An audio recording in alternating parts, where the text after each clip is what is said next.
हाय दोस्तों, आज मैं विचर का सीजन 1, 2 एंड 3 लेकर आई हूँ क्योंकि सीजन 4 जल्दी ही आने वाला है। चलिए कहानी शुरू करते हैं गैरल्ट ऑफ रिविया से।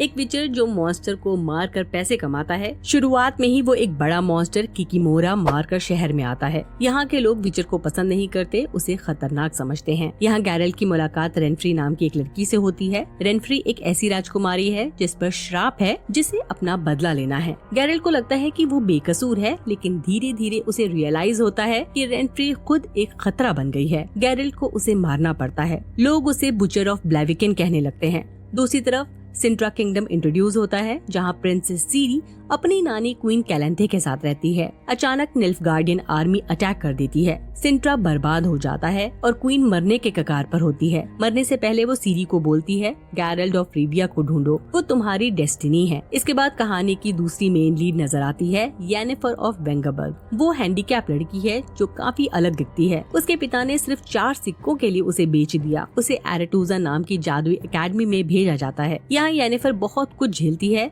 लेकिन धीरे धीरे जादू सीखने लगती है। दूसरी तरफ गैरल्ट जेस्कियर से मिलता है। ये दोनों दोस्त बन जाते हैं। जेस्कियर अपने गानों से गैरल्ट को मशहूर कर देता है। गैरल्ट को एक और खतरनाक मिशन मिलता है, उसे एक स्ट्रिगा को मारना है। स्ट्रिगा एक कर्स मॉन्स्टर है जो असल में एक राजा की बेटी है। गैरल्ट उस कर्स को तोड़ता है और उस लड़की को बचा लेता है। हमें यहाँ समझ आता है कि गैरल्ट हमेशा न्यूट्रल रहता है। दिल से वो बुरा नहीं है, वो मासूम जिंदगियों को बचाना चाहता है। अब हमें सिंट्रा का पास दिखाया जाता है। यहाँ हमें सीरी की माँ पवेटा से मिलवाया जाता है। डूनी नाम का एक तलवारबाज जो शापित है, पवेटा से शादी करना चाहता है। सब इस शादी के खिलाफ हैं, लेकिन पवेटा उसे एक्सेप्ट करती है और श्राप टूट जाता है। यहाँ गैरल्ट भी मौजूद होता है और उस दिन लॉ ऑफ सरप्राइज के चलते पवेटा के अनबॉर्न बच्चा यानी सीरी पर गैरल्ट का हक बन जाता है। मतलब डेस्टिनी ने सीरी को गैरल्ट के साथ जोड़ दिया था जब वो पैदा भी नहीं हुई थी। उधर येनिफर अब अपनी पावर के लिए और ऑब्सेस्ड हो जाती है। वो एक जिन को कंट्रोल करने की कोशिश करती है। गैरल्ट और जेस्कियर भी उस जिन से टकराते हैं। जेस्कियर जख्मी हो जाता है और गैरल्ट जिन से विश मांगता है। यहाँ येनिफर और गैरल्ट के रास्ते आपस में टकराते हैं। येनिफर चाहती है कि जिन उसे ठीक कर दे ताकि वो बच्चे पैदा कर सके, लेकिन चीजें बिगड़ जाती हैं। गैरल्ट अपनी आखिरी विश मांगता है, जिससे येनिफर की डेस्टिनी उसके साथ जुड़ जाती है। इसलिए दोनों का रिश्ता कॉम्प्लिकेटेड और इंटेंस बन जाता है। काफी सालों बाद गैरल्ट और येनिफर दोबारा मिलते हैं एक ड्रैगन हंट के लिए। ड्रैगन हंट के दौरान दोनों का बॉन्ड और गहरा हो जाता है, लेकिन आखिर में इनके रास्ते फिर से अलग हो जाते हैं क्योंकि इनके बीच का प्यार कॉम्प्लिकेटेड है। अट्रैक्शन भी है और ट्रस्ट इश्यूज भी। वहीं अगर सीरी की बात करें तो उसकी कहानी और ज्यादा इंटेंस हो जाती है। जब निल्फगार्डियन आर्मी सिंट्रा पर जबरदस्ती अटैक कर रही होती है, क्वीन कैलेंथे मारी जाती है और सीरी को भागना पड़ता है। हर कोई उसके पीछे पड़ा है क्योंकि उसमें खतरनाक एल्डर ब्लड है। गैरल्ट समझता है कि उसकी डेस्टिनी सीरी को प्रोटेक्ट करना है। वो सीरी को ढूंढने निकलता है। वहीं निल्फगार्डियन और जादूगरनियों के बीच एक मैसिव बैटल होती है, बैटल ऑफ सॉर्डन हिल। असल में निल्फगार्ड एम्पायर नॉर्दर्न किंगडम्स पर कब्जा करने की कोशिश कर रहा था। नॉर्दर्न किंगडम्स में ज्यादातर जादूगर और जादूगरनियां रहते हैं। वो अपने किंगडम्स को प्रोटेक्ट करना चाहते थे। येनिफर अपनी पूरी जादुई ताकत लगा देती है और पूरा बैटलफील्ड जलाकर राख कर देती है, लेकिन इसके बाद वो गायब हो जाती है। दूसरी तरफ सीरी जंगल में भटक रही है और फाइनली उसका और गैरल्ट का सामना होता है। ये एक इमोशनल सीन है। दोनों एक दूसरे से पहली बार मिलते हैं और एक दूसरे को गले लगाते हैं। डेस्टिनी अपना काम कर चुकी है, इनके रास्ते आपस में जुड़ जाते हैं। अब सीजन 2 की तरफ बढ़ते हैं। यहाँ जंग के बाद का असर देखा जा सकता है। नॉर्दर्न किंगडम ने निल्फगार्ड को हरा दिया, लेकिन इस जंग के बाद येनिफर गायब हो जाती है। तिसाया उसकी मेंटोर उसे ढूंढती है, पर उसे लगता है कि येनिफर ने अपनी जान देकर इन्हें जिताया। गैरल्ट को भी लगता है कि येनिफर मर चुकी है। इस लॉस के बाद गैरल्ट अपनी चाइल्ड ऑफ सरप्राइज यानी सीरी को लेकर विचर्स के गढ़ कैर मोरन चला जाता है। अब गैरल्ट ऑफिशियली सीरी का प्रोटेक्टर बन गया है। दूसरी तरफ हम देखते हैं येनिफर जिंदा है, लेकिन वो फ्रेंजिला जो निल्फगार्ड की मेज है उसके साथ है और ये एल्फ के हाथ लग चुके हैं। एल्फ किंग फेलिवेंड्रिल और जादूगरनी फ्रेंचिस्का ने इन दोनों को बंदी बनाया हुआ है। यहाँ हमें एल्फ्स का दर्द दिखाया जाता है। इंसानों ने इनकी जमीनें छीन ली है और अब ये अपनी रेस को बचाने के लिए कुछ भी करने को तैयार हैं। फ्रेंचिस्का को एक बच्चा चाहिए जिसमें प्योर एल्डर ब्लड हो और इसी डेस्पिरेशन के चलते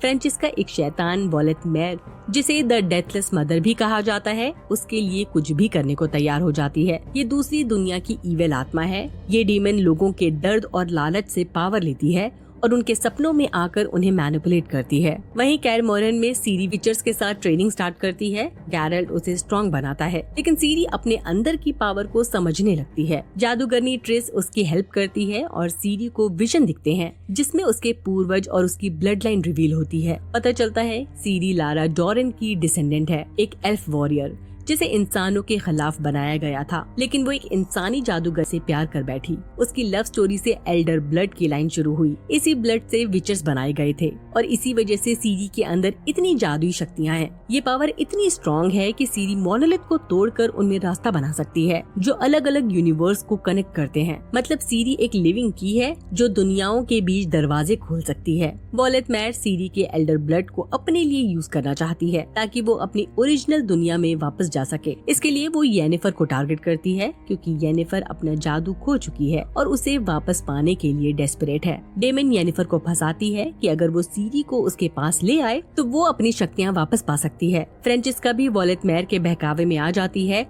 और फाइनली उसे एक एल्वन बेबी मिलती है, लेकिन उस बेबी का मर्डर हो जाता है जो एक्चुअली निल्फगार्ड के एम्परर एमेर वर एमेरिस के ऑर्डर पर होता है। फ्रेंचिस्का का दर्द इतना गहरा होता है कि वो इंसानों से बदला लेने निकल पड़ती है और रेडानिया के सारे न्यूबॉर्न्स को मार देती है। इस ट्रेजेडी से वॉलेट मैर और ताकतवर बन जाती है। फाइनली वॉलेट मैर सीरी की बॉडी में घुस जाती है और उसे कंट्रोल करने लगती है। सीरी अपने सबकॉन्शियस में एक भूल भुलैया में फंस जाती है जहाँ सभी वो लोग जिंदा हैं जिनसे वो प्यार करती है, एक हैप्पी इल्यूजन। लेकिन असल में सीरी कैर मोरन के अंदर एक हिडन मोनोलिथ तोड़कर दूसरी दुनियाओं के मॉन्स्टर बुला लेती है जो विचर्स पर अटैक करते हैं। गैरल्ट, वेसेमिर और बाकी विचर्स स्ट्रगल करते हैं। तब येनिफर सेक्रीफाइस करती है और खुद को वॉलेट मैर के लिए वेसल बना लेती है ताकि सीरी फ्री हो सके। तभी सीरी एक बड़ा पोर्टल खोल देती है और तीनों गैरल्ट, येनिफर और सीरी एक लाल रंग के रेगिस्तानी दुनिया में पहुंच जाते हैं। वहाँ वाइल्ड हंट के घुड़सवार इन्हें देखते हैं जो सीरी को डॉटर ऑफ क्योस कहकर अपने पास बुलाना चाहते हैं, लेकिन सीरी अपनी पावर से गैरल्ट और येनिफर को वापस ले आती है और वॉलेट मैर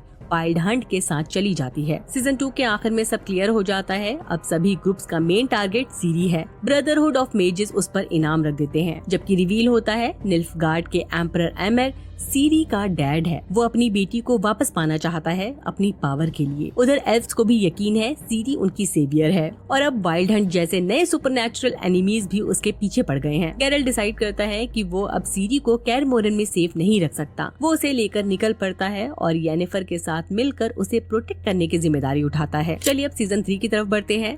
जैसे कि हमें पता है कि सभी ग्रुप सीरी के पीछे पड़ चुके हैं, निल्फगार्ड, ब्रदरहुड, रेडानिया, एल्फ्स और अब वाइल्ड हंट भी। लेकिन गैरल्ट और येनिफर ने डिसाइड कर लिया है कि चाहे कुछ भी हो वो सीरी को प्रोटेक्ट करेंगे। सीरी अपने ब्लड लाइन और पावर्स के बारे में अब थोड़ा थोड़ा समझने लगी है। उसे लगता है कि वो अपने हाफ ह्यूमन हाफ एल्फ होने की वजह से दोनों रेसिस को एक साथ ला सकती है। उसका सपना है एक नई दुनिया बनाना जहाँ इंसान और एल्फ शांति और सुकून से रह सकें, लेकिन वो अपनी पावर्स को अभी कंट्रोल नहीं कर पा रही। कभी विजन्स, कभी पोर्टल, कभी डिस्ट्रक्शन। येनिफर उसे ट्रेन करने की कोशिश करती है पर फेल हो जाती है। इसलिए तीनों डिसाइड करते हैं कि सीरी को एरेतुजा भेजना होगा, यानी जादूगरनियों के स्कूल, ताकि वो अपनी पावर्स को कंट्रोल करना सीख जाए। सफर आसान नहीं है। एक फायर जादूगर रेंस सीरी का हमेशा पीछा कर रहा है। वो खुद पावरफुल है लेकिन असल में किसी और के लिए काम कर रहा है। गैरल्ट और येनिफर का मेन फोकस है ये समझना कि रेनेसे के पीछे कौन है। इन्वेस्टिगेशन के दौरान गैरल्ट को एक कैसल वेल पेने मिलता है जो एक आइसोलेटेड जगह पर है। यहीं पर उसे एक भयानक सच पता चलता है। कोई पावरफुल जादूगर हाफ एल्फ लड़कियों पर एक्सपेरिमेंट कर रहा था, उनकी यादें मिटाकर उनमें सीरी की यादें डाल रहा था। मतलब वो सीरी के क्लोन्स बनाने की कोशिश कर रहा था। ये सब काफी डिस्टर्बिंग है क्योंकि वो सीरी की पावर्स कॉपी करके अपने फायदे के लिए यूज करना चाहता है। गैरल्ट एक लड़की टैरिन को बचा लेता है। बाद में एनिका, जो गैरल्ट की माँ की दोस्त है, रिवील करती है कि टैरिन के दिमाग पर एक पुराना एल्वन माइंड कंट्रोल जादू लगाया हुआ है। ये सिर्फ तभी पॉसिबल है जब किसी के पास बुक ऑफ मोनोलिथ हो, एक रेयर और पावरफुल किताब जो एरेतुजा की लाइब्रेरी से चोरी हो गई थी। ये बुक मोनोलिथ को कंट्रोल करना सिखाती है। मतलब मास्टरमाइंड के इरादे बहुत बड़े और खतरनाक हैं। सबको पहले स्ट्रेगोबोर पर शक होता है क्योंकि सबको पता है वो हाफ एल्फ से नफरत करता है। ब्रदरहुड उसे ट्रायल के लिए पकड़ लेती है, लेकिन गैरल्ट और येनिफर को रियलाइज होता है कि स्ट्रेगोबोर को बलि का बकरा बनाया गया है। असली मास्टरमाइंड निकलता है विल्गेफोर्ट्स ऑफ रोगेवीन, जो तिसाया का लवर है और ब्रदरहुड का बेहतरीन जादूगर भी। विल्गेफोर्ट्स ही रेंसे को कंट्रोल कर रहा था। वो लीडिया यानी अपनी असिस्टेंट के थ्रू ऑर्डर दे रहा था और सीरी के क्लोन्स बनाने की कोशिश कर रहा था। उसके ही क्लूज उसके खिलाफ काम करते हैं, जैसे एक ब्रेसलेट जो उसने तिसाया को दिया था और इयररिंग्स जो स्कारलेट एमोनाइट से बने थे। ये वेल